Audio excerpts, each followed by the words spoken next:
Brainbuster Boys are brought to you by Visionaries Global Media, your number one source for podcasting entertainment. Visionaries Global Media, envisioning excellence on a global scale. Absolutely.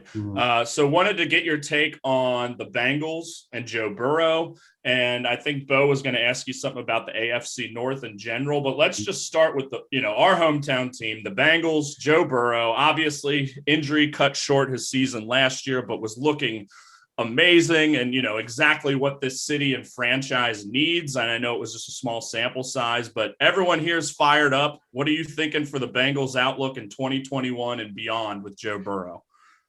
I want to be optimistic. Yeah. Joe Burrow's not. But it's hard. Yes. It's just because we're into the great unknown here as far as the offensive line and the protection. And I look at a team right now that, made some strides. And I know there's going to be different coaching under Frank Pollard, who's coming back to the team. And he's a very good and established offensive line coach. So maybe that'll help solve some of the problems. You got Jonah Williams, you got, Michael Jordan. These are younger players who I'm pretty sure have improved, are going to improve from 2020 to 2021. Riley Reef comes on board at the right tackle position. I know he's now in his 30s, but should be solid enough there. I think, the depth issues concern me a little bit. When it comes to this, if something were to happen at right tackle, I don't know how the Bengals or left tackle. Yeah. I don't know how the Bengals address that. I really don't. I think their depth right now is pretty horrible. That concerns me. Lou Anarumo has a lot to prove as a defensive coordinator. Quite honestly, this was just a terrible defense and by every standard in 2020. And I know that the offense wasn't helping out, in terms of being able to control the football, especially after Joe Burrow went down and with no Joe Mixon, they had no answer or running back. But are they going to be markedly better with Trey Hendrickson coming on board? Can the secondary, with Trey Wayans back healthy, can that help them out? Can they get some good play at linebacker? It's been a while. They've been slow of foot at that spot. So those are the things that concern me about the Bengals a bit. And also, let's not forget too, this is beside, I think the NFC West is probably the toughest division in football on paper. But when you look at the AFC North, Cleveland, legit Super Bowl contender. Baltimore, pretty darn close. In Pittsburgh, they've never had a losing season under Mike Tomlin. And they have been Roethlisberger back. I know their offensive line, a lot of questions there. But I feel a lot more confident about Pittsburgh and their track record of success than I do with the Bengals under Zach Taylor. So that's what makes it a tough go. Does 6 wins represent progress? 7 wins? Is that enough for Zach Taylor to keep his job? When Mike Brown gave him the dreaded vote of confidence at the end of last season after just his second year on the job, I'm like, whoa, does he really feel that he needs to do this? Yeah. So when I see something like that, it just makes me wonder. But knock on wood for Bengals fans. You deserve good things. You really do. It's been since 1990 that you all won a playoff game. You deserve something nice. I hope you get it. I hope you get it.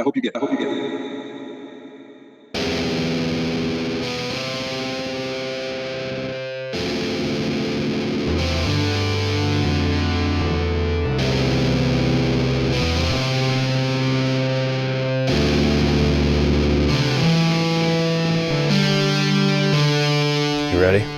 Let's do it.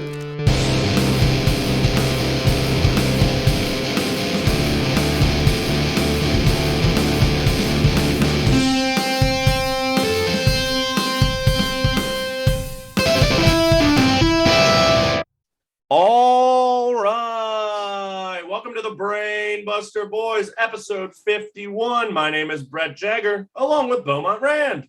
Who are they? Who are they? Who are they? Which actually is the long version of saying who. Day. Bay. The Bengals are going to the fucking Super Bowl. Say it now. The Bengals are going to the Super Bowl. And I think one thing to just kind of kick this off is I think we both laughed at some point. You just muted yourself. He gets so excited he mutes himself in an episode that we're not going to edit. Yeah, and it was just a very bizarre, kind of watching or just reaction to that. Because with Louisville, whenever the other big sports celebration I had when Louisville basketball won the national championship in 2013, it was all very expected. Yes. You know, in Louisville basketball, I had this tradition of winning, and the Bengals obviously not. And they were the number 1 overall seed that year. Yeah. You knew it. Yeah. But like, this is coming off 2 seasons of a combined 6-25-1. And everyone wanted to fire the coach, fire the defensive coordinator, and we're headed to the fucking not Super fire Bowl. That guy at all. Our man Lou Anarumo does his beautiful mind Goodwill Hunting routine at halftime and somehow shuts down Patrick Mahomes and the Chiefs, and the Bengals win 27-24, and we're going to the fucking Super Bowl. Like it still hasn't set in. Like, no, and I've done everything I could to make it set in. Like, I have, like, in every like sort of like interstitial moment at work, have been on the NFL subreddit. Yeah. Like, I've even, one of my favorite things is I've gone on all of our divisional opponents subreddits, and they are so fucking pissed. Especially, you want to know who's the most pissed? Guess which team subreddit is the most pissed in the AFC North? The Browns. The Ravens. Really? Interesting. Yeah. I think a big part of them is mad that like Burrow instantly had more postseason success than Lamar. But like they are more like, I think the Browns more so like feel for us, even though I feel like the Browns. Well, I figured you were trying to throw me off there, so that's why I said Browns. Yeah. Well, and Browns are like, you know, like I think they hope they would be what we are now. For sure. You know, well, it's like Marvez said, and we brought it up a few times, the changing of the guard, or so he and many people thought last year in the AFC North, but it happened this year, baby. And the Bengals, and I mean, we call it Marvez Stradamus. Yeah. And I don't talk about it too much on this show, but like I worked for the Bengals 2013-14. Like that was my full-time job. It was an internship or a temp job, whatever. And I've worked home games every year since 2015. So I'm around this shit a lot. Grew up here, you know, it's like, it's Tuesday night right now, and it still like hasn't fully set in, you know, and not at all. It's just crazy. And we had certainly just a unique situation in watching the game. We both caught very, very mild cases of COVID last week. Actually, when we were talking on our last episode, our intro, we both were objectively, you know, positive with COVID. Yeah, that was like when we found out was last Monday. Yes. Mine was even more mild than yours. I mean, you at least had like cold symptoms. Yeah, I barely even had that. A slight shortness of breath and a cough, but like they began on Sunday night.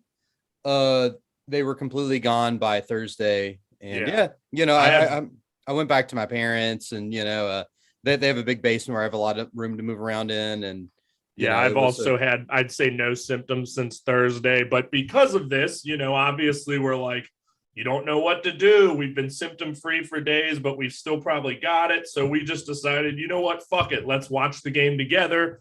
My roommate was gone, so we had the house to ourselves.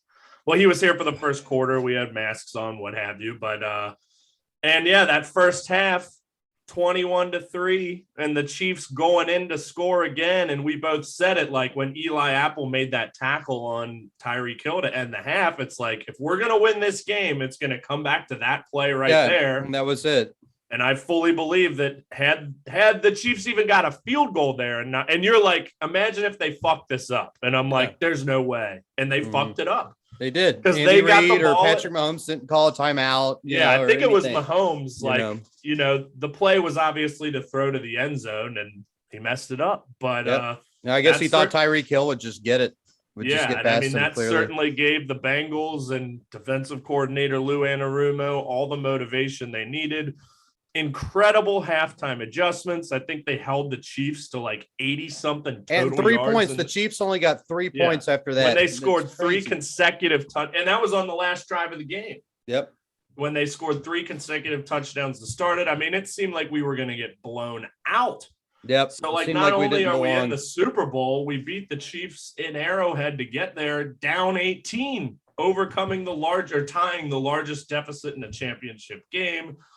It's just unbelievable. But we basically watched this game shut in, essentially. You know, obviously we had friends out and about at the bars and what have you, but we certainly had ourselves quite a little night. Oh, we had ourselves a jolly time. You know, which is why we're doing this on a Tuesday night right now. Yeah.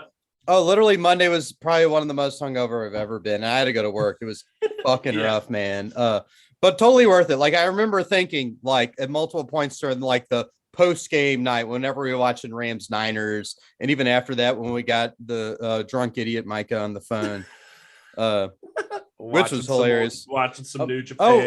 We were chirping. We were talking with Maisano. You know, we were going off. Anyone. But it was I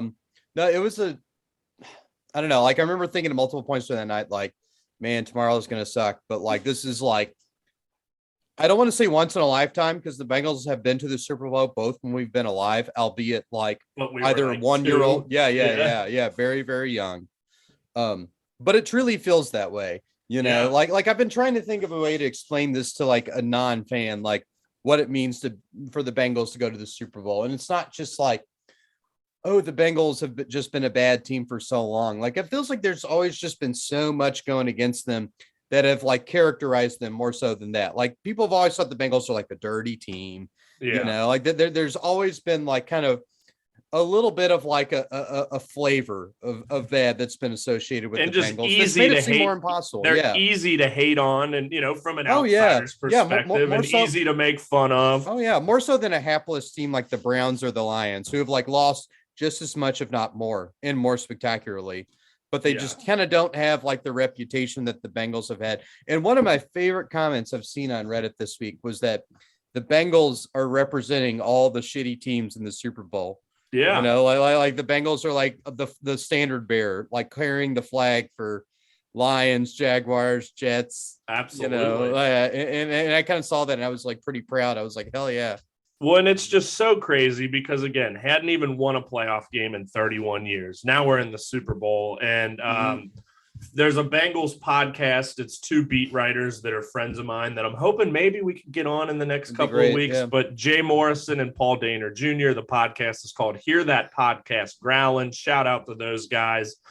But I think it was Jay made the point of like, win or lose the Super Bowl, no matter what happens, nothing like as a Bengals fan is ever going to feel like this because it happened so abruptly, so out of the blue. Well, after the 90s and so unexpected, this rise where it's like, now we're here. Now each year it's going to be expected for the Bengals to be here or be this good. So as a fan, it's like, this is just like you're shot out of a rocket out of space. And it's like, holy shit, we've arrived.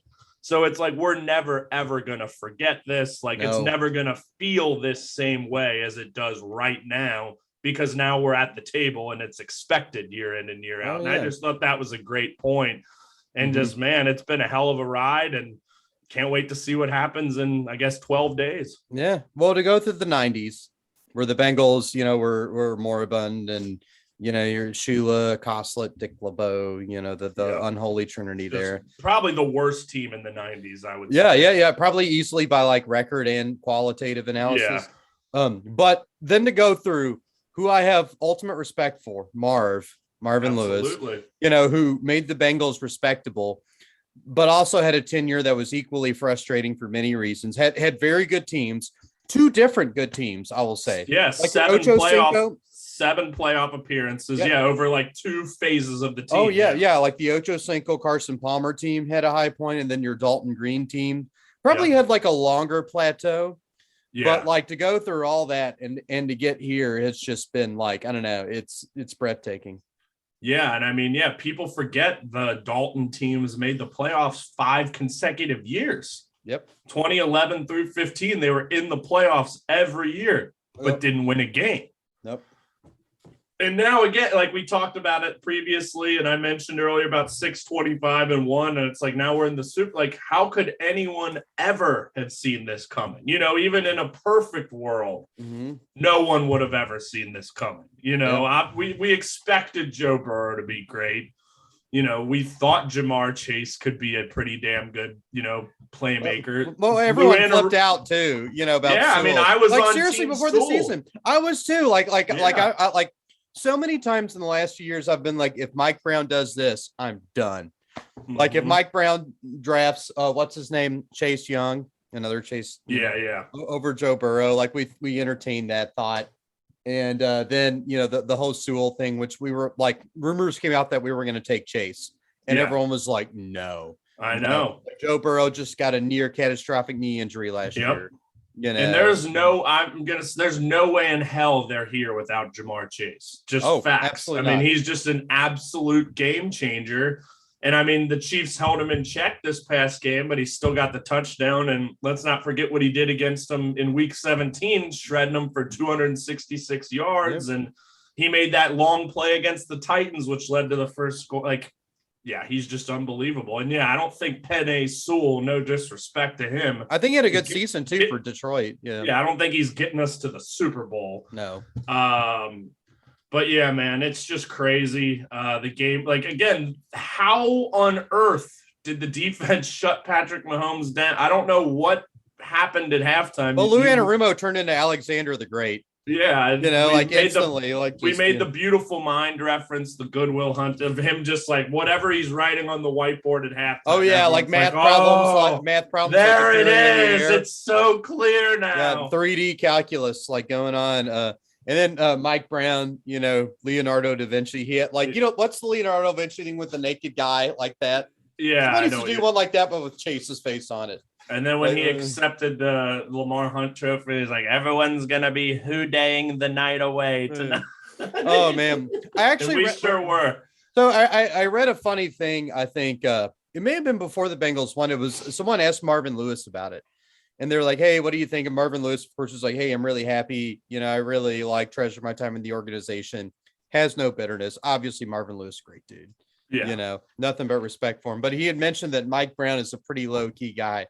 And people were like, what do you think Mike Brown will do if the Bengals go to the Super Bowl? And he's like, oh, he'll probably go home and have a glass of red wine and read a book. And he totally seems like that guy. Absolutely. Yeah. Well, again, having worked for the team, like you said it, nothing but respect for Marvin Lewis. Like, same to me for working there. He couldn't have treated me better for 2 years. Just a great guy. And even Mike Brown, I mean, goddamn, the guy got shit on so many years in this town for, quote, not wanting to win, not trying to win, et cetera, et cetera. Yeah. Similarly, I don't know if there's any NFL team where the owner is out at practice every single day, like sitting in a golf cart, he's out there. And again, treated me, the lowly intern, with nothing but respect in my years there. And I'm just so happy for him. Their whole family, obviously, their family owns the team. Just this whole city. I mean, I don't know if you've seen, there's been so many fan reaction videos and whatnot on the internet, but they've been fun. There's so many people shotgunning cans of Skyline chili and shit like that. Have you seen any of just no? I've seen people chugging Skyline chili, shotgunning Skyline. They are about to have the biggest week they've ever had, the biggest 2 weeks they've ever had.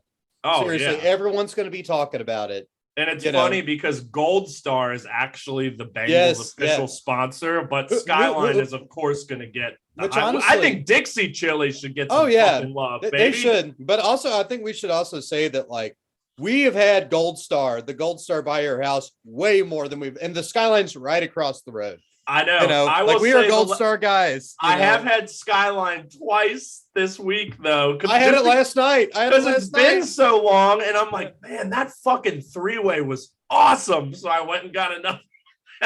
Because we've gotten Gold Star and Dixie, or as we like to call it, Coxie, so many times, and they're all great. And if you've never had them, try them. And if you hate them, you will. If you watch the morning shows, no. like the NBC, the Today Show, they always do here's our Super Bowl spread. It is going to be chock full of Skyline chili this year. It's going to be crazy. Yeah. Actually, when I was living in Carbondale, Illinois, I was the person who made all the food for our Super Bowl party. It was the year that the Patriots beat the offensive guru. My ass in the Super Bowl. And I literally boiled 2 big pots of noodles and all these hot dogs and bought I think about 8 cans of Skyline. Yeah. Like the canned chili, because they sold it at the Kroger in Carbondale. Kroger being how did it go up? Did people like it? Yeah, people loved it. Like most, yeah. I don't think anybody had it and was like, this is disgusting, Yeah, some people will be. I think it was a crowd that was receptive to it, and I like built it up, and everybody knew I was doing it and put in all this hard work and money to like, make the Super Bowl party happen. But like, did you do a dip too, or just the conies and three I've ways? never done a dip, but during the Raiders game, one of Dylan's siblings I think it was Luke. Or Jesse, as I like to call him, made a dip. We had one at Addie's maybe for the Jets game too. Oh yeah. Again, from going to that Jets game, so we beat the shit out of the Ravens on the road to go 5-2. Like that's the moment. Like Joe Burrow had said it. Like that's when I knew we could do what we're doing right now. Was that game? I remember telling it was shocking. Yeah, I remember telling Vetter, my business partner, who's not like a big sports fan, but like I'm like, dude, we are legit. We're for real. Oh my God, I can't believe I'm saying that. And then you lose to Mike White, and not just the Jets, but Mike White threw for over 400 fucking yards. Yeah. And then we got blown out by the Browns at home. You're 5-4, and it's like, okay, same old Bengals. But they go to Vegas, they beat the Raiders, and had a couple more, but like this team is just, it's felt different. Obviously. Yeah. It's still, it's unfathomable. I mean, Joe Burrow truly is the king. He truly is that good. We've already talked about Chase. Let's not forget T. Higgins, Joe Mixon, CJ Uzama. The bend don't break offensive line somehow has found a way. Yep. I don't know how the fuck they're going to contain Aaron Donald, but that's a different story for a different day. And then of course, our boy Lou Anarumo's defense, they've been ball hawking, they've been turnover hungry. Each of the 3 playoff games has ended with the Bengals interception on the defensive side of the ball. And I think we're gonna have to play the Titans game kind of like amplified though, because like Stafford's easily better than Tannehill. He's prone to throw picks. He's prone to throw picks, and I think like we're gonna have an easier time. Like, despite like Cooper Kupp having like a world-class season this year and Odell Beckham being a cock, yeah. Well, and it's in LA, of course, kind of a home game for them, but there'll be tons of Bengals fans. I don't know, tons of neutral fans too. I don't know, man, I actually went through an ESPN article today where they had picks, and there were more picks for Bengals than Rams. Like to win. Yes, not joking. Like a lot of people like legitimately believe like, yeah, this is it. Yeah, I mean, shit. It feels like it. I mean, I think the Chiefs are better than the Rams. The Rams are definitely good. They're deserving to be here, but they don't scare me. No, I mean, Aaron Donald scares me because he's an interior, he's a D tackle, and that's basically what the Titans did. Well, and we throw screen passes very well too to Chase. To Mixon, we're gonna need that big time. They're just these guys, because quick outs. It's a similar defensive scheme as the Titans have. So, and they cut us up for 9 sacks, but yeah, it's just crazy. I remember the moment, like again, when we got that pick. Well, first off, we lose the coin toss in overtime. Oh, and the Chiefs celebrated like they won the fucking game. Yeah, like it was against the Bills, and the Bills game memories come up. Yeah, and it was just like, I don't know, like Patrick Mahomes is like not like I don't know, like an easy person to like, but like these last 2 games, whenever he's like celebrated after winning that toss, I've been like, fuck you. Well, and of course his fucking dumbass brother and his wife too. Yeah, everybody hates they them. Both stink. Well, yeah, I actually read the bevy of articles about. Have you read like kind of all the? I read 1 or 2. Yeah. No, I clicked around. But ratings. We get the interception on like the 2nd or 3rd play, and then that was on third down. It was on third down. And then we realized like, oh my God, are we at? Because like, let me step back at the end of regulation where the Chiefs were down 3 and inside the 10, and Tony Romo's like, you gotta let them score, and I'm just like, no, you don't. We're winning. Like we're not losing. We're winning this game. We can still hold them to a field goal. But even in that moment, I think you and I both started to feel like, here it is. It may not work out here. And then Sam Hubbard gets 2 fucking sacks. Nearly a strip sack. Yeah. And then I'm like, we're winning. I don't know what Mahomes game. was doing there. Mahomes dropped back and like span around in a circle. And then we get the ball. I mean, hats off to Joe Mixon because he carried us in overtime and at the end, just had such big runs, timely runs. We get into field goal range, and then obviously the kick is made. I think I was just like down, head in hands, like sitting in front of the TV while you're just like doing laps around my house, just screaming, like throwing my fist, and like, I think, and then laughing, like I think both of us like laughed. We were, and then it all kind of caught up to me as I'm just like sitting there and gonna get sentimental here for a sec, but like thinking of my uncle who passed away a few years ago, who was a sports writer in this town for 36 years, just like happy for him in heaven, right? And then my grandpa, where the running joke in our family has always been, what he would say is, there'll never be a winner in this town.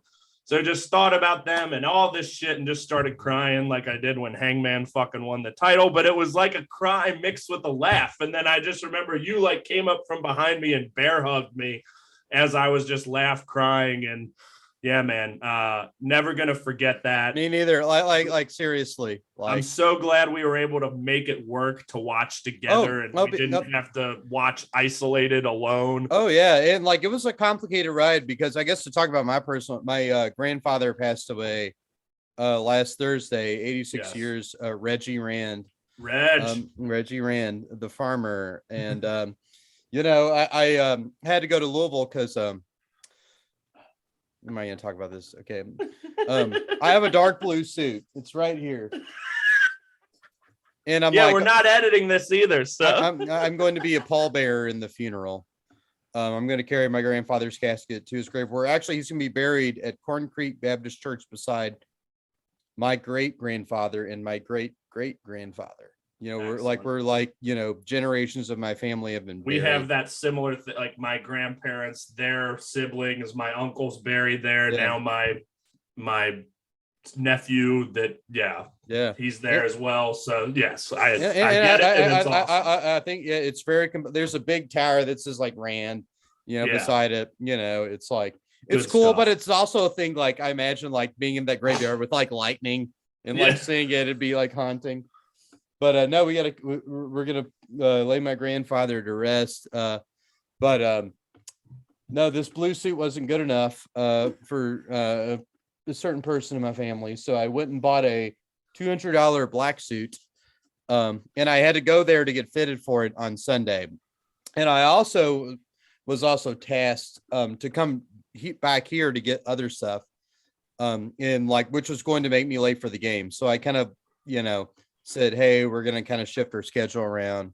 And I, wound up making it for the game. When we were maybe going to record something that day. And I'm just like, you know what? I don't even want to fucking deal with that right now. And I'm talking about, I knew you had errands and shit. So, And I want to say, like, my grandfather was a big football fan. Reggie Rand was a shareholder of the Green Bay Packers. How about that? So, it was, obviously like that season didn't end super well. Actually, the day before he went into hospice, was that Packers lost the I see ya. Yeah. Loss. But we saw lots of Bengals on Sunday though. I see ya. No. But no, it was I don't know, I'm glad we made it happen despite the circumstances, despite being sick. Absolutely. Despite the well, we weren't sick at the time. Yeah.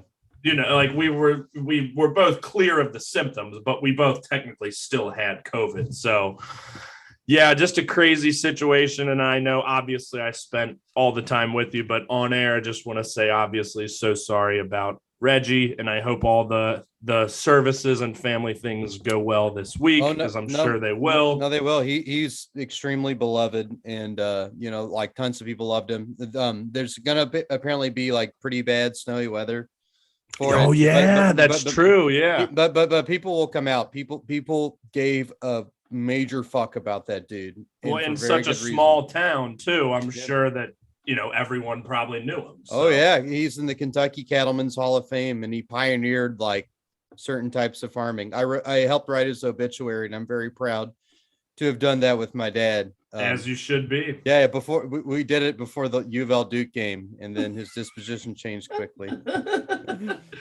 Well, good shit, man. Yeah, definitely a very, very memorable weekend, and we'll have now that we've got our COVID immunities here, we'll have to figure out what we're going to do for the Super Bowl. I don't know. I'm going to go maskless and I'm going to rip some shots. Well, I don't know, like, if I would rather, like, watch at someone's house. Like, I've always been more of a proponent of, like, watching a game I honestly feel house. like we could whip something together at Boy Asco's. That would be And then excellent. if we win, like, just fucking hit the streets. I'm taking the next day off regardless. Cincinnati public schools. Yeah, they're off. So I'm taking that next day off regardless. Like, but yeah, I figure if we win, probably want to be just downtown mixing it up. Like Louisville when Louisville won. Were you like on Cardinal Boulevard? Yeah. Oh yeah. I ran there and Shelby Budrick puked on the way. Like we were sprinting down.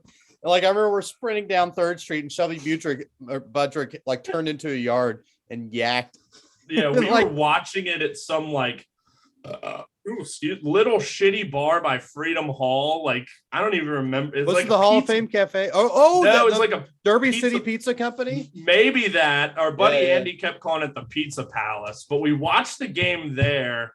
And then we just basically grabbed a bunch of beers from someone's house nearby and walked and just to ran campus. down. Oh yeah. And I mean, we're chugging beers and just throwing bottles in the street and they're breaking, it was chaos. It was absolute madness. Chaos. Yeah. So that's the thing. Like if we win, it's going to be chaos here. Yep. Oh God. And definitely want to be out and about in that if we win, but I'd almost feel better like watching the game at Boy Asco's. Yeah. Like, no, I think that's what we'll do. With a smaller group of people that are really into it, where you can hear the game. We can be by the TV, and we don't have to go like to a place and like give $5 for a beer. Maybe have to stand. But anywho, now we're just making plans on our show here. But it's exciting, and we pretty much decided, like, after this happened, that we were just going to talk about the game and, like we said, kind of focus on maybe some Bengals content here over the next couple of weeks. But we'd be remiss not to talk a little. We watched the Royal Rumble together over Zoom the other night, and it kind of stunk, but we'll get into it. I think in lieu of doing a full review, and, we obviously wanted to talk a little bit of beach break as well, that we'll just kind of gloss over some stuff because, we're doing this now Tuesday night after our 2-day Bengals hangover. But you know what I say we do before we go into that? I say we snag into a I was just about ad to ski, a little ad ski, a little adscaped for the man. What do you got there? Oh, I've got Manscaped. Is that the deodorant, zero residue. So my current deodorant just expired, so this is number 1. I'm gonna be using this to wear to my grandfather's funeral.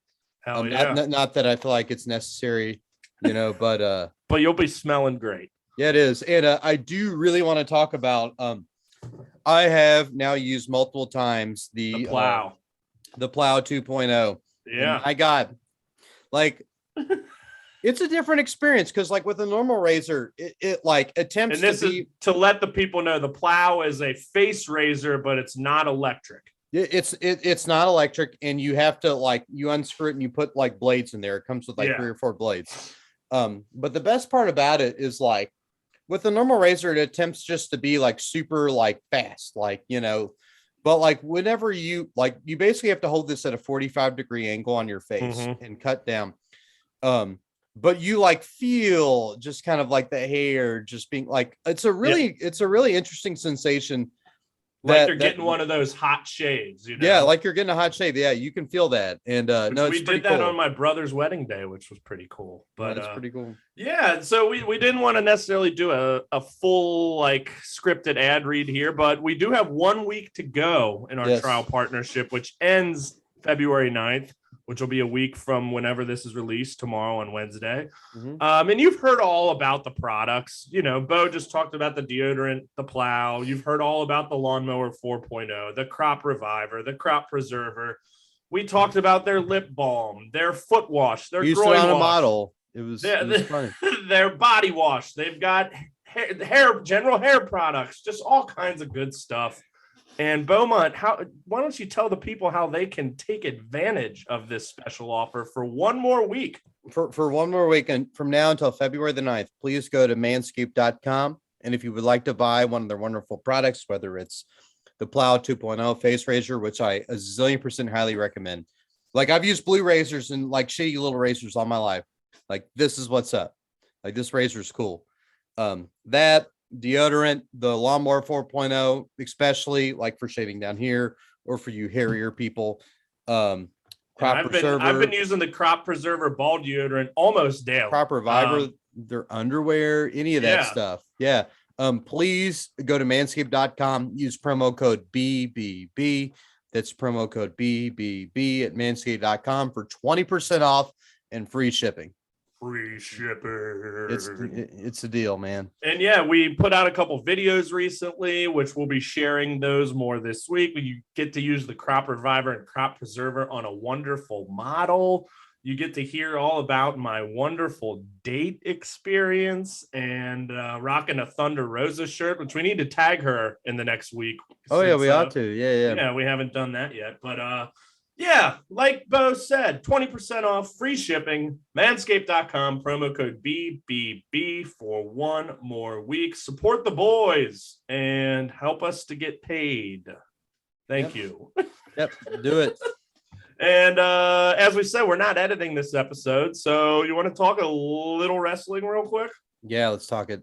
Which would you prefer to talk, Royal Rumble or AEW Beach Break first? Can I put that chicken in real quick? Yeah, go for it. Yeah, 1 second.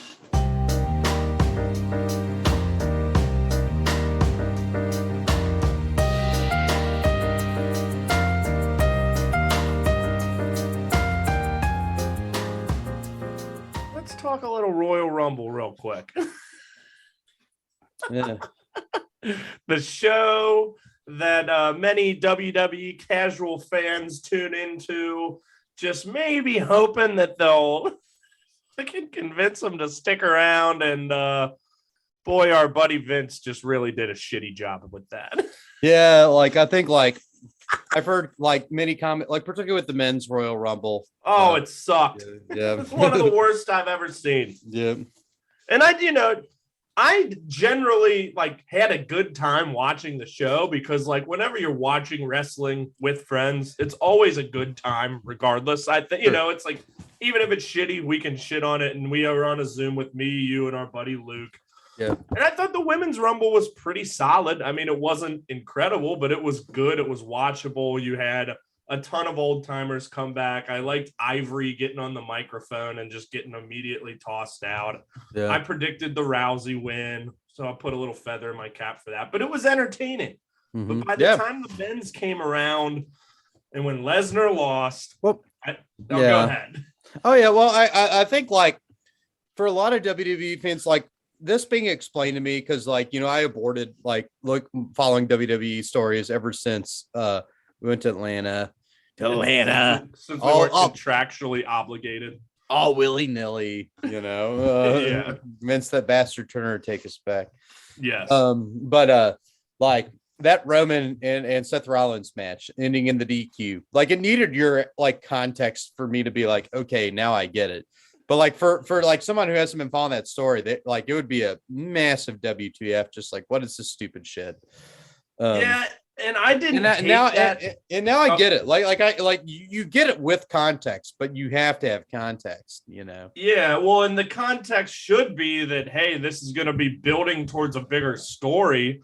But now we know it's going to be Lesnar Reigns at WrestleMania. So where does Seth Rollins fit in here getting screwed? Nowhere. Unless they're ultimately building to like Reigns losing the belt to Rollins at SummerSlam.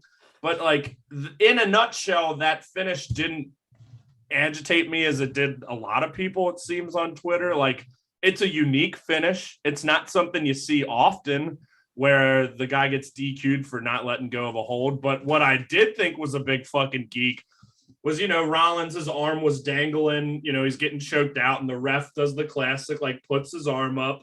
Yeah. And he literally put it in like, it's almost like referee Charles Robinson grabbed Rollins' arm and forced it onto the rope for the rope break. Like it just looked, the execution of it was so poor. Yeah. But, that finish I like because it's unique, but it's like, this isn't exactly how you want to open this show that has a ton of eyeballs on it, which likely isn't. There's not going to be a resolution till well after WrestleMania to this specific story, I gather. It's not like they're giving Rollins the belt before then. Like, it's already been determined Lesnar's fighting Roman. But and then in the WWE Championship match, you had Reigns interfere to help Lashley win or to screw Lesnar. It's like you're going to have a fuck finish in your two biggest matches. And then the men's rumble, which the belt turned then, right? Like, correct. But it's like it was a complete, it was interference by Reigns because the ref was down. It's like just not clean, just so much shenanigans. And then in the men's rumble, it's like, I remember I said it like halfway through. I'm like, it just feels like Lesnar's coming in at 30 and winning this thing. Yeah. And what happens? Lesnar comes in at 30 and wins the damn thing. Man. And I'd be remiss on, like, the women's rumble was way better. Yeah, it was. And not to say that it was like incredible, but it was serviceable and watchable and entertaining. Yeah. When your highlights, you knew what was going on. Like, you knew, like, when the legends came in, like, had an idea of like who they were, what they were going to do. Like, it wasn't just backloaded. When your highlights are Rick Boogs and Otis, you got a problem here. Yeah. And, even with the finish of Lesnar and McIntyre, and there's a lot of history there, it's like, can't you let them go at it for 30 seconds? Nope. Lesnar just dumps him over, and that's it. Shane McMahon's in your final three. He threw out Kevin Owens. Yeah. I don't even remember who got Big E out, but he got jobbed. AJ Styles gets thrown out by Madcap Moss. Whatever that sneeze was, I'll take as your retort.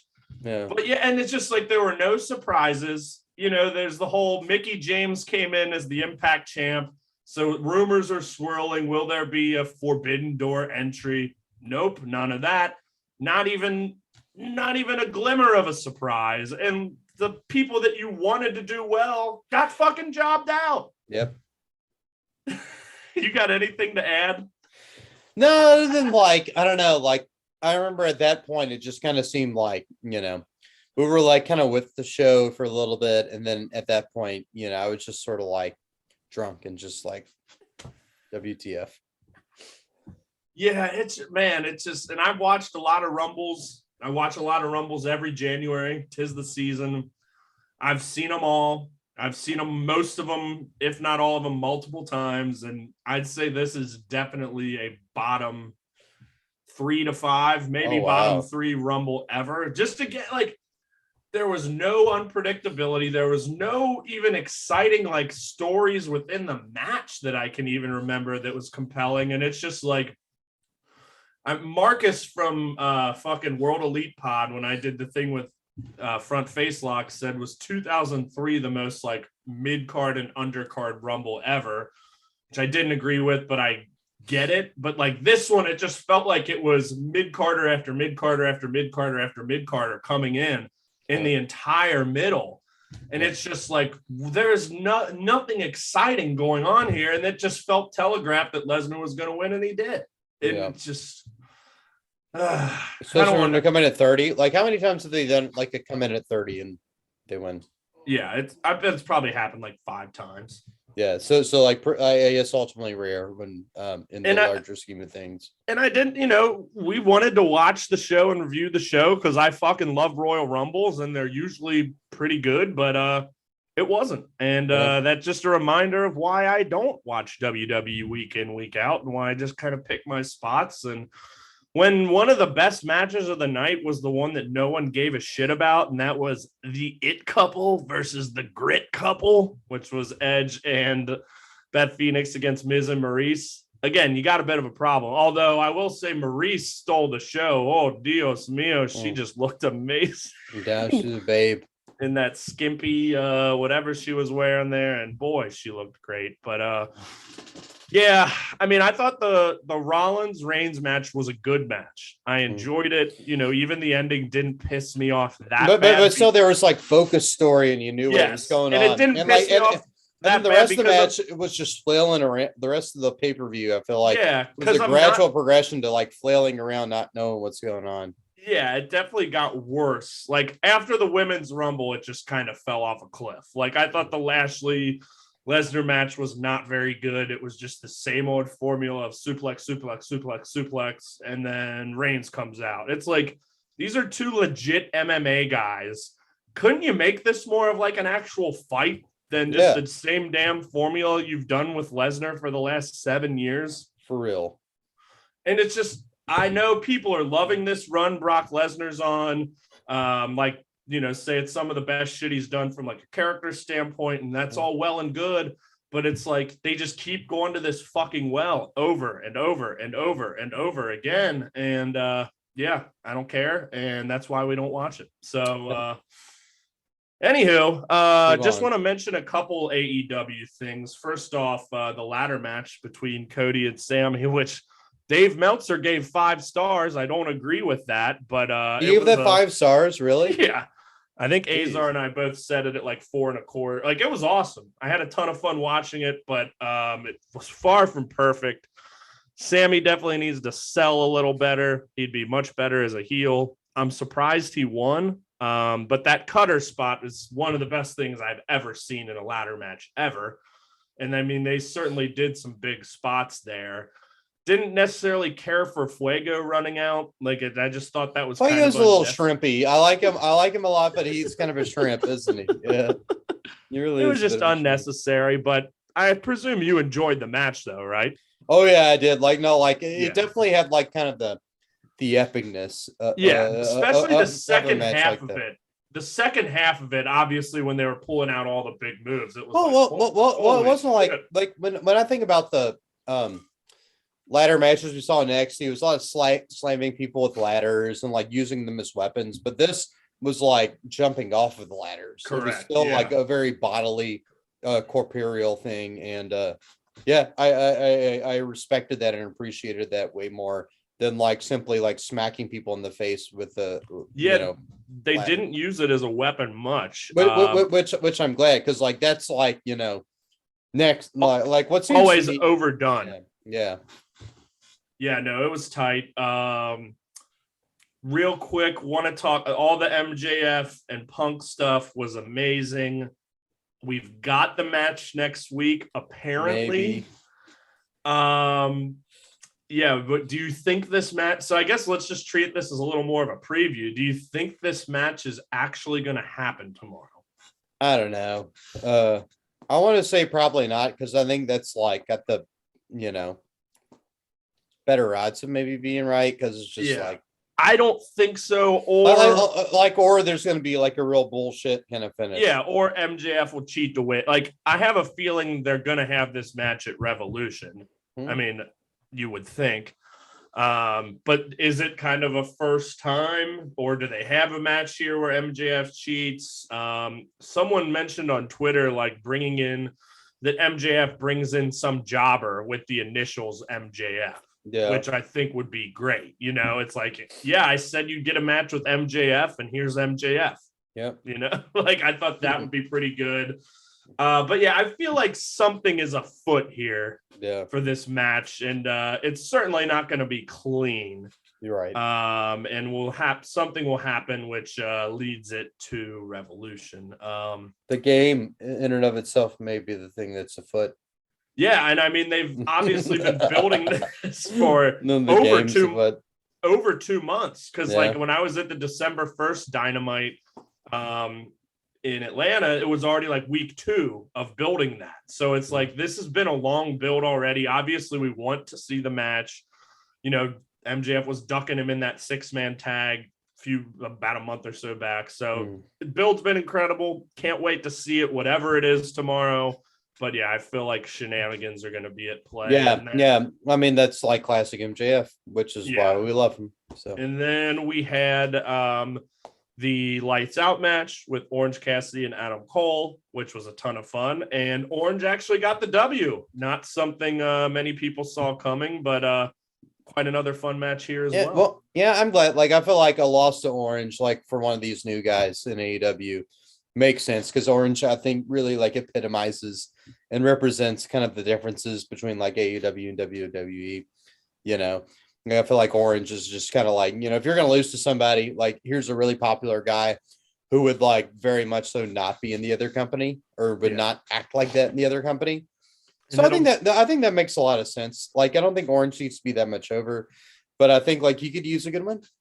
Yeah, for sure. I mean, he got the win before you started covering with Jericho. He kind of won that feud, which was a big win for him. This was a signature win. It doesn't count in the rankings, but who gives a fuck about rankings since it was a lights out match. He had a title match. He was great in it. So yeah. But like with now, the question is, where do these two guys go from here? I mean, you have to think this feud is over. Cole is still technically undefeated since the loss doesn't count on his record. And I know he was the number one contender. And we still don't have an opponent for Hangman at Revolution, assuming he beats Archer next week, which I'm sure he will. So some have been speculating that Cole will be facing Hangman at Revolution, which would be interesting. I hope Orange gets somewhat of a push from that. I could see them also going like a big, match with the Elite and the Best Friends, kind of how they did with the Elite and Jurassic Express and Christian at the last paper, because they've now mixed Britt into this story. You've got the Red Dragon guys, Fish and O'Reilly. They have that and Chris Statlander. Yeah. And then Rocky Romero's been around, Trent, so they could, and those two sides have been embroiled, but you could kind of go, I don't know where they're going to go with it, but hopefully Orange gets a little bit of a push out of this. It's, all the marks on Twitter, all the big WWE fans are saying like, oh my God, they're burying Adam Cole. It's like, no, they're not. He's been on TV every week. This was his first loss. It technically doesn't even count. Let's just calm down. And we also got the debut of Danhausen, which I know, even me, I wasn't super familiar with him. Obviously, I'm well aware of who he was. I've never actually seen him wrestle. He's all over social media, and I know people fucking love him. So I sent you a couple videos that I found on him that I found to be quite interesting. Yeah, I mean, great character. And just kind of excited to see what he can add to the fold here. And people fucking love this guy. Me too. Yeah, no, yeah, he seems like he's got a lot of anytime I get on Twitter, there's all kinds of images and, stuff like that for him, seems like he has a very big sort of iconography or thing, Definitely more of a comedy character that I know Tom had mentioned he's not the best wrestler in the world, but he's got that iconography is a good people care about him and he's very, very unique. There's images and there's things associated with him that aren't winning in the ring.